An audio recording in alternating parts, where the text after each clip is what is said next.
This is SD Hudson Magic.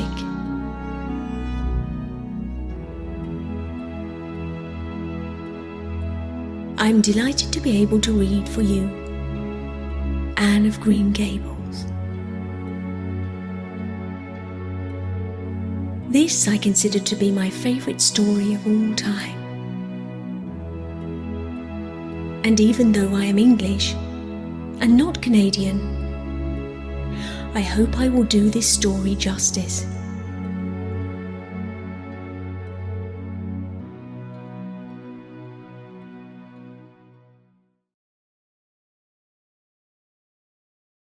Chapter 2. Matthew Cuthbert is surprised. Matthew Cuthbert and the sorrel mare jogged comfortably over the 8 miles to Bright River. It was a pretty road, running along between snug farmsteads, with now and again a bit of balsamy firwood to drive through, or a hollow where wild plums hung out their filmy bloom. The air was sweet with the breath of many apple orchards, and the meadow sloped away in the distance to horizon mists of pearl and purple, while the little birds sang as if it were the one day of summer in all the year. Matthew enjoyed the drive after his own fashion, except during the moments when he met women and had to nod to them. For in Prince Edward Island you are supposed to nod to all and sundry you meet on the road, whether you know them or not. Matthew dreaded all women, except Marilla and Mrs. Rachel. He had an uncomfortable feeling that the mysterious creatures were secretly laughing at him. He may have been quite right in thinking so, for he was an odd-looking personage, with an ungainly figure and long iron-grey hair, and a full, soft brown beard, which he had worn ever since he was 20. In fact, he had looked at 20, very much as he looked at 60, lacking a little of the greyness. When he reached Bright River, there was no sign of any train.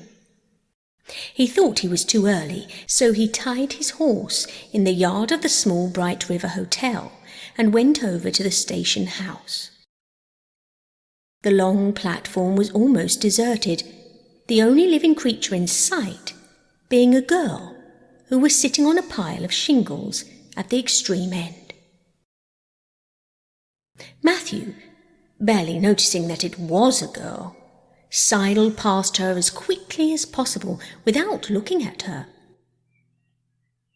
Had he looked, he could hardly have failed to notice the tense rigidity and expectation of her attitude and expression. She was sitting there waiting for something or somebody, and, since sitting and waiting was the only thing to do just then, she sat and waited with all her might and main. Matthew encountered the station master looking up at the ticket office, preparatory to going home for supper, and asked him if the 5:30 train would soon be along. "The 5:30 train has been in and gone half an hour ago," answered that brisk official. "But there was a passenger dropped off for you, a little girl. She's sitting outside there on the shingles. I asked her to go into the ladies' waiting room, but she informed me gravely that she preferred to stay outside. There was more scope for imagination, she said. She's a case, I should say." "I'm not expecting a girl," said Matthew blankly. "It's a boy I've come for. He should be here.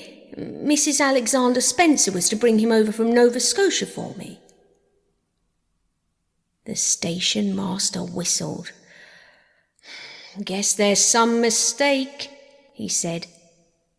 "Mrs. Spencer came off the train with that girl and gave her into my charge. Said you and your sister were adopting her from an orphan asylum, and that you would be along for her presently.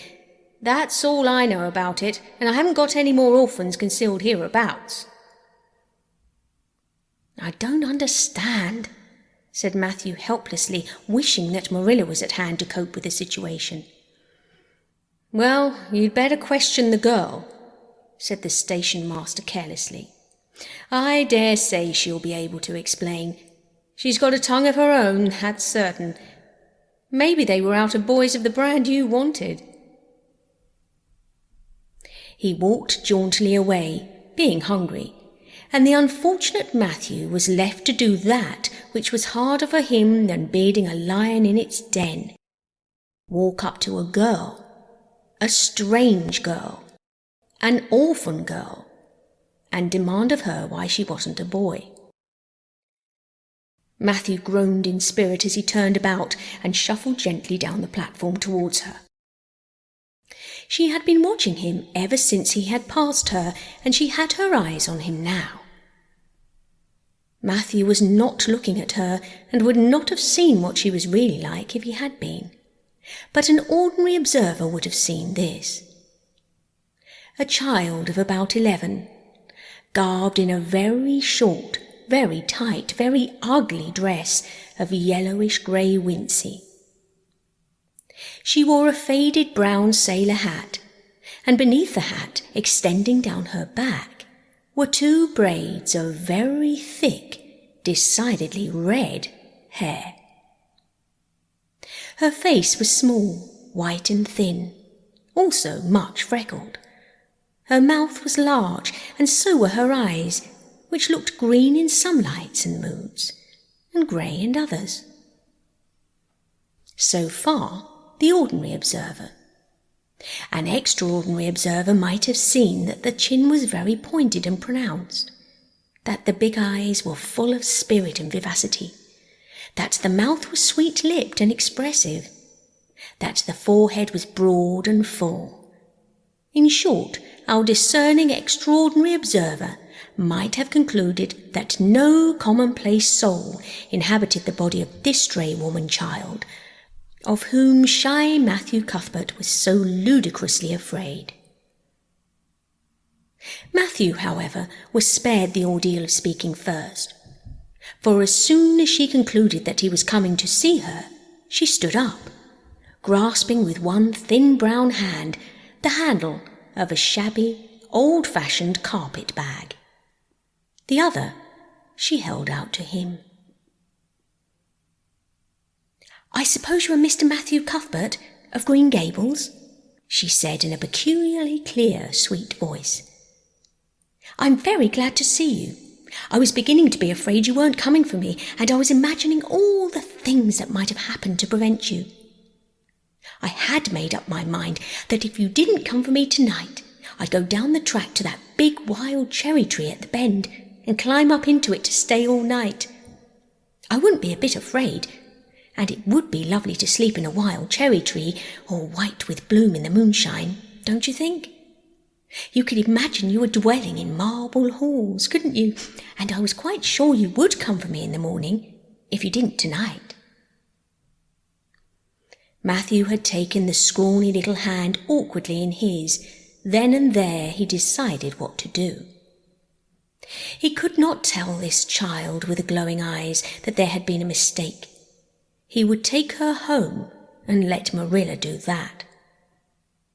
She couldn't be left at Bright River anyhow, no matter what mistake had been made, so all questions and explanations might as well be deferred until he was safely back at Green Gables.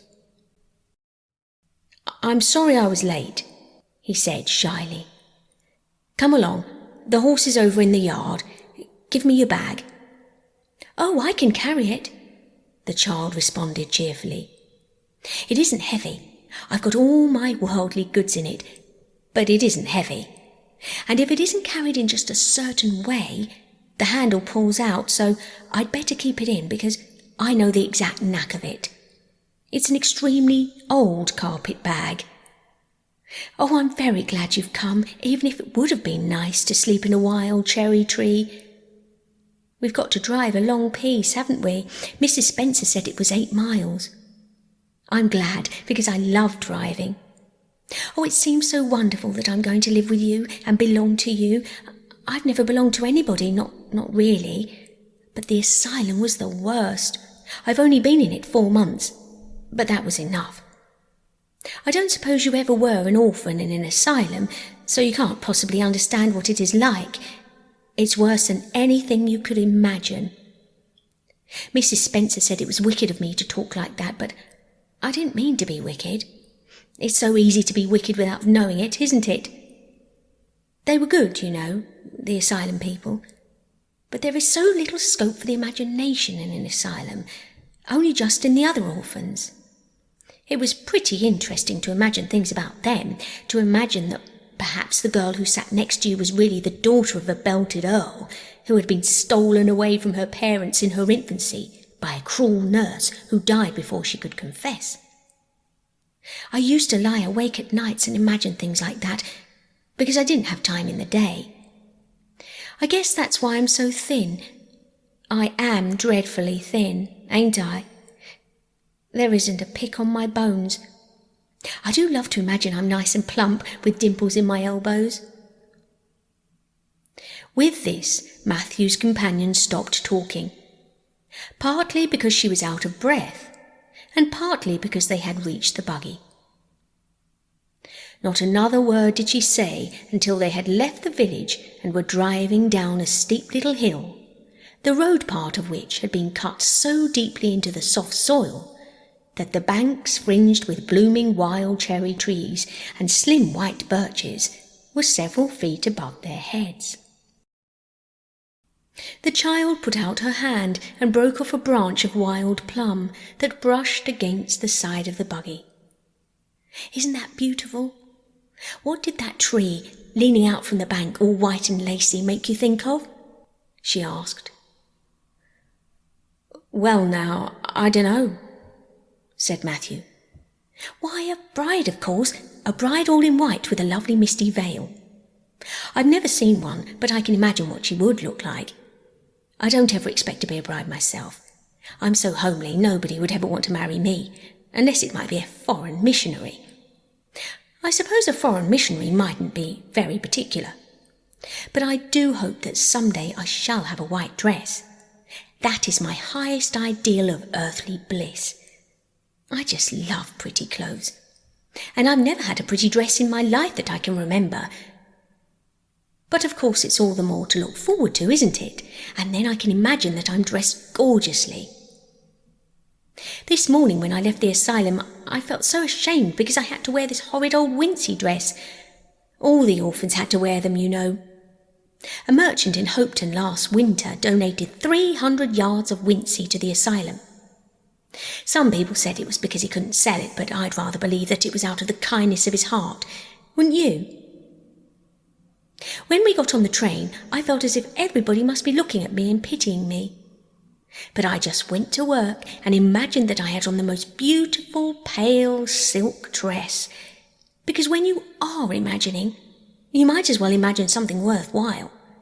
And a big hat, all flowers and nodding plumes, and a gold watch, and kid gloves and boots. I felt cheered up right away, and I enjoyed my trip to the island with all my might. I wasn't a bit sick coming over in the boat. Neither was Mrs. Spencer, although she generally is. She said she hadn't time to get sick, watching to see that I didn't fall overboard. She said she never saw the beat of me for prowling about. But if it kept her from being seasick, it's a mercy I did prowl, isn't it? And I wanted to see everything that was to be seen on that boat, because I didn't know whether I'd ever have another opportunity. Oh, there are a lot more cherry trees all in bloom. This island is the bloomiest place. I just love it already, and I'm so glad I'm going to live here. I've always heard that Prince Edward Island was the prettiest place in the world, and I used to imagine I was living here, but I never really expected I would. It's delightful when your imaginations come true, isn't it? But those red roads are so funny. When we got into the train at Charlottetown and the red roads began to flash past, I asked Mrs. Spencer what made them red, and she said she didn't know, and for pity's sake not to ask her any more questions. She said I must have asked her 1,000 already. I suppose I had too, but how are you going to find out about things if you don't ask questions?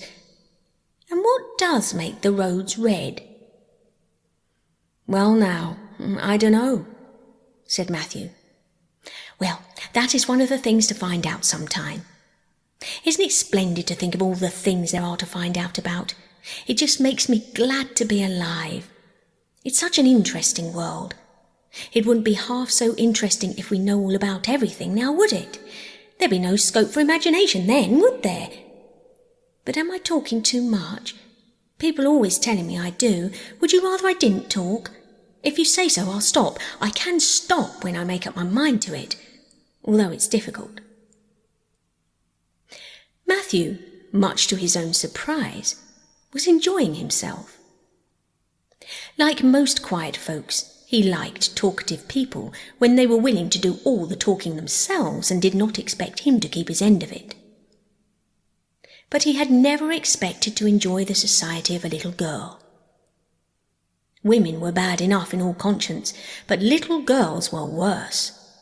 He detested the way they had of sidling past him timidly with sidewise glances, as if they expected him to gobble them up at a mouthful, if they ventured to say a word. That was the Avonlea type of well-bred little girl. But this freckled witch was very different, and although he found it rather difficult for his slower intelligence to keep up with her brisk mental processes, he thought that he kind of liked her chatter, so he said as shyly as usual, "Oh, you can talk as much as you like. I don't mind." "Oh, I'm so glad. I know you and I are going to get along together fine. It's such a relief to talk when one wants to, and not be told that children should be seen and not heard. I've had that said to me 1,000,000 times if I have once, and people laugh at me because I use big words. But if you have big ideas, you have to use big words to express them, haven't you?" "Well now, that seems reasonable," said Matthew. "Mrs. Spencer said that my tongue must be hung in the middle, but it isn't. It's firmly fastened at one end. Mrs. Spencer said your place was named Green Gables. I asked her all about it, and she said there were trees all around it. I was gladder than ever. I just love trees. And there weren't any at all about the asylum, only a few poor teeny-weeny things out in front with little whitewashed cagey things about them. They just looked like orphans themselves, those trees did. It used to make me want to cry to look at them. I used to say to them, 'Oh, you poor little things, if you were out in a great big woods with other trees all around you, and little mosses and June bells growing over your roots, and a brook not far away, and birds singing in your branches, you could grow, couldn't you? But you can't where you are.' I know just exactly how you feel, little trees." I felt sorry to leave them behind this morning. You do get so attached to things like that, don't you? Is there a brook anywhere near Green Gables? I forgot to ask Mrs. Spencer that. "Well now, yes, there's one right below the house." Fancy! It's always been one of my dreams to live near a brook. I never expected I would, though. Dreams don't often come true, do they? Wouldn't it be nice if they did? But just now I feel pretty nearly perfectly happy. I can't feel exactly perfectly happy because, well, what colour would you call this? She twitched one of her long glossy braids over her thin shoulder and held it up before Matthew's eyes. Matthew was not used to deciding on the tints of ladies' tresses, but in this case there couldn't be much doubt. "It's red, ain't it?" he said. The girl let the braid drop back with a sigh that seemed to come from her very toes, and to exhale forth all the sorrows of the ages. "Yes, it's red," she said resignedly. "Now you see why I can't be perfectly happy. Nobody could who has red hair.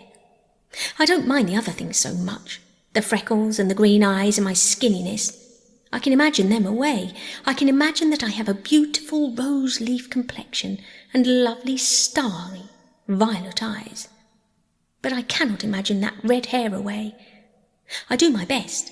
I think to myself, now my hair is a glorious black, black as the raven's wing. But all the time I know it is just plain red, and it breaks my heart. It will be my lifelong sorrow. I read of a girl once in a novel who had a lifelong sorrow, but it wasn't red hair. Her hair was pure gold rippling back from her alabaster brow. What is an alabaster brow? I can never find out. Can you tell me? Well now, I'm afraid I can't, said Matthew, who was getting a little dizzy. He felt as if he had once felt in his rash youth when another boy had enticed him on the merry-go-round at a picnic. Well, whatever it was, it must have been something nice because she was divinely beautiful. Have you ever imagined what it must feel like to be divinely beautiful? Well now, no, I haven't, confessed Matthew ingenuously. I have, often. Which would you rather be if you had the choice? Divinely beautiful, or dazzlingly clever, or angelically good? Well now, I don't know exactly. Neither do I. I can never decide. But it doesn't make much real difference, for it isn't likely I'll ever be either. It's certain I'll never be angelically good. Mrs. Spencer says, "Oh, Mr. Cuthbert! Oh, Mr. Cuthbert! Oh, Mr. Cuthbert!" That was not what Mrs. Spencer had said. Neither had the child tumbled out of the buggy, nor had Matthew done anything astonishing. They had simply rounded a curve in the road and found themselves in the avenue. The avenue, so called by the Newbridge people, was a stretch of road 400 or 500 yards long, completely arched over with huge, wide-spreading apple trees, planted years ago by an eccentric old farmer. Overhead was one long canopy of snowy, fragrant bloom. Below the boughs the air was full of a purple twilight, and far ahead a glimpse of painted sunset sky shone like a great rose window at the end of a cathedral aisle. Its beauty seemed to strike the child dumb. She leaned back in the buggy, her thin hands clasped before her, her face lifted rapturously to the white splendour above.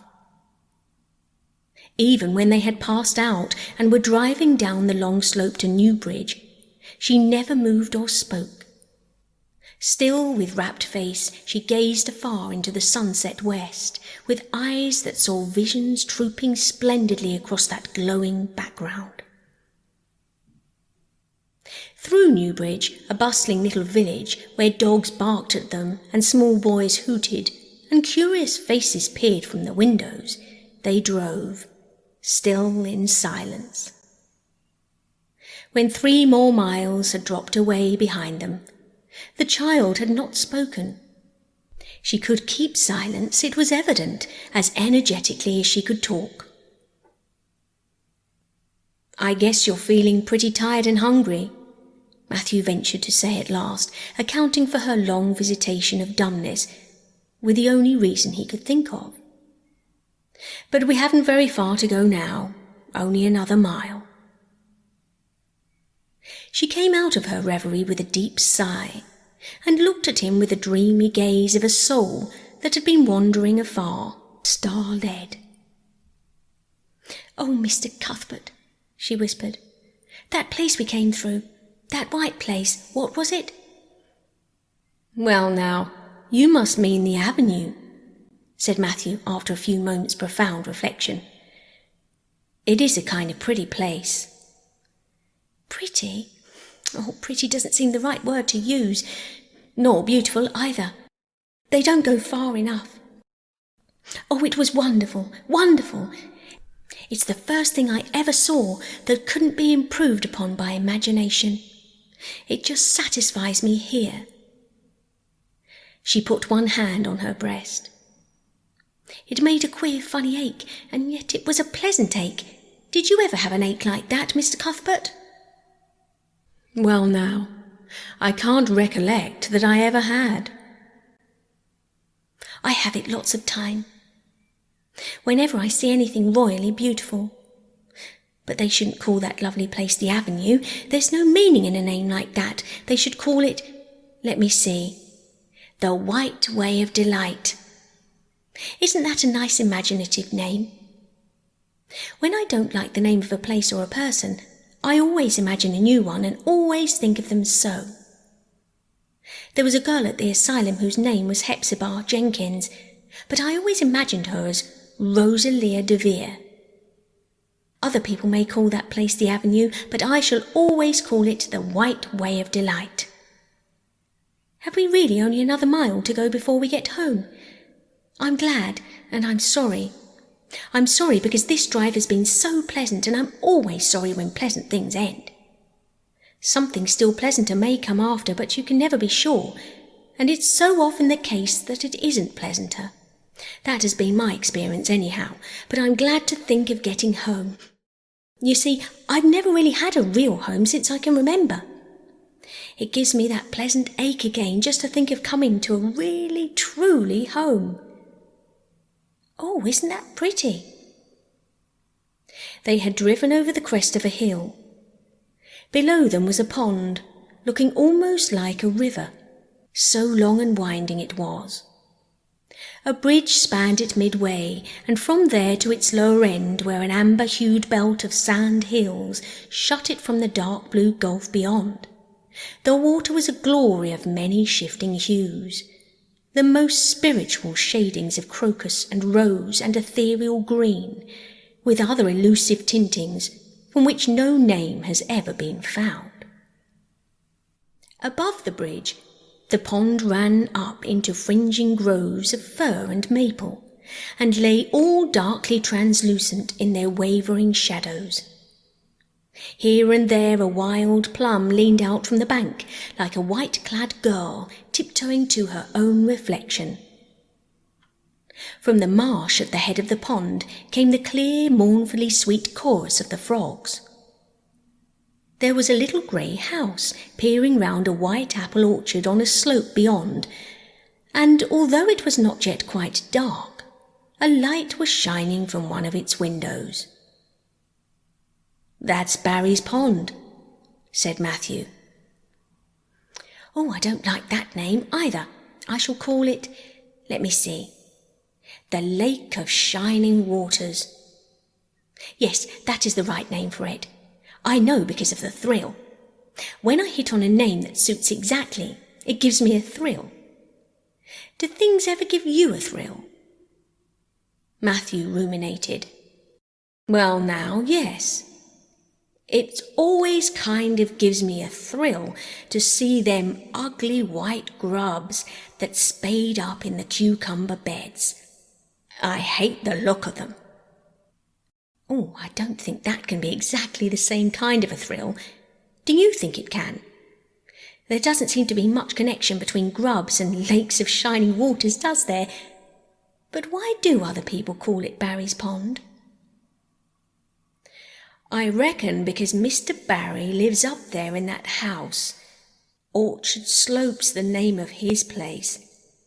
If it wasn't for that big bush behind it, you could see Green Gables from here, but we have to go over the bridge and round by the road, so it's nearly half a mile further." "Has Mr. Barry any little girls?" "Well, not so very little either, about my size." "He's got one about 11. Her name is Diana." "Oh!" With a long indrawing of breath. "What a perfectly lovely name." "Well now, I dunno. There's something dreadfully heathenish about it, seems to me. I'd rather June or Mary or some sensible name like that, but when Diana was born there was a schoolmaster boarding there, and they gave him the naming of her, and he called her Diana." "I wish there had been a schoolmaster like that around when I was born then. Oh, here we are at the bridge. I'm going to shut my eyes tight. I'm always afraid going over bridges. I can't help imagining that perhaps just as we get to the middle, they'll crumple up like a jackknife and nip us, so I shut my eyes. But I always have to open them for all when I think we're getting near the middle. Because you see, if the bridge did crumple up, I'd want to see it crumple. What a jolly rumble it makes. I always like the rumble part of it. Isn't it splendid there are so many things to like in this world? There, we're over. Now I'll look back. Good night, dear Lake of Shining Waters. I always say good night to the things I love, just as I would to people. I think they like it. That water looks as if it were smiling at me. When they had driven up the further hill and around a corner, Matthew said, "We're pretty near home now." "That's Green Gables of—" "Oh, don't tell me," she interrupted breathlessly, catching at his partially raised arm and shutting her eyes that she might not see his gesture. "Let me guess. I'm sure I'll guess right." She opened her eyes and looked about her. They were on the crest of a hill. The sun had set some time since, but the landscape was still clear in the meadow afterlight. To the west, a dark church spire rose up against a marigold sky. Below was a little valley, and beyond a long, gently rising slope, with snug farmsteads scattered along it. From one to another the child's eyes darted, eager and wistful. At last they lingered on one way to the left, far back from the road, dimly white with blossoming trees in the twilight of the surrounding woods.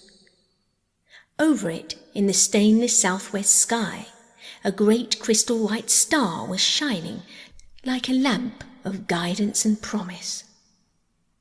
"That's it, isn't it?" she said, pointing. Matthew slapped the reins on the sorrel's back delightedly. "Well, now, you've guessed it. But I reckon Mrs. Spencer described it so's you could tell." "No, she didn't. Really she didn't. All she said might just as well have been about most of the other places. I hadn't any real idea what it looked like, but just as soon as I saw it, I felt it was home. Oh, it seems as if I must be in a dream. Do you know, my arm must be black and blue from the elbow up, for I pinched myself so many times today. Every little while a horrible sickening feeling would come over me, and I'd be so afraid it was all a dream. Then I'd pinch myself to see if it was real, until suddenly I remembered that even supposing it was only a dream, I'd better go on dreaming as long as I could, so I stopped pinching. But it is real, and we're nearly home." With a sigh of rapture she relapsed into silence. Matthew stirred uneasily. He felt glad it would be Marilla and not he who would have to tell this waif of the world that the home she longed for was not to be hers after all. They drove over Lynn's Hollow, where it was already quite dark, but not so dark that Mrs. Rachel could not see them from her window vantage, and up the hill and into the long lane of Green Gables. By the time they arrived at the house, Matthew was shrinking from the approaching revelation with an energy he did not understand. It was not of Marilla or himself he was thinking of, the trouble this mistake was probably going to make for them, but of the child's disappointment. When he thought of that rapt light being quenched in her eyes, he had an uncomfortable feeling that he was going to assist at murdering something, much the same feeling that came over him when he had to kill a lamb or calf or any other innocent little creature. The yard was quite dark as they turned into it, and the poplar leaves were rustling silkily all around it. "Listen to the trees talking in their sleep," she whispered as he lifted her to the ground. "What nice dreams they must have." Then, holding tightly to the carpet bag which contained all her worldly goods, she followed him into the house.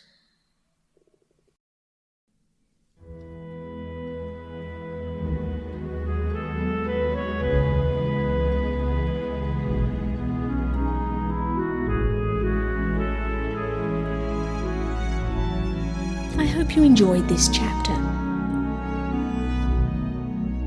If you did, please consider following me to hear more.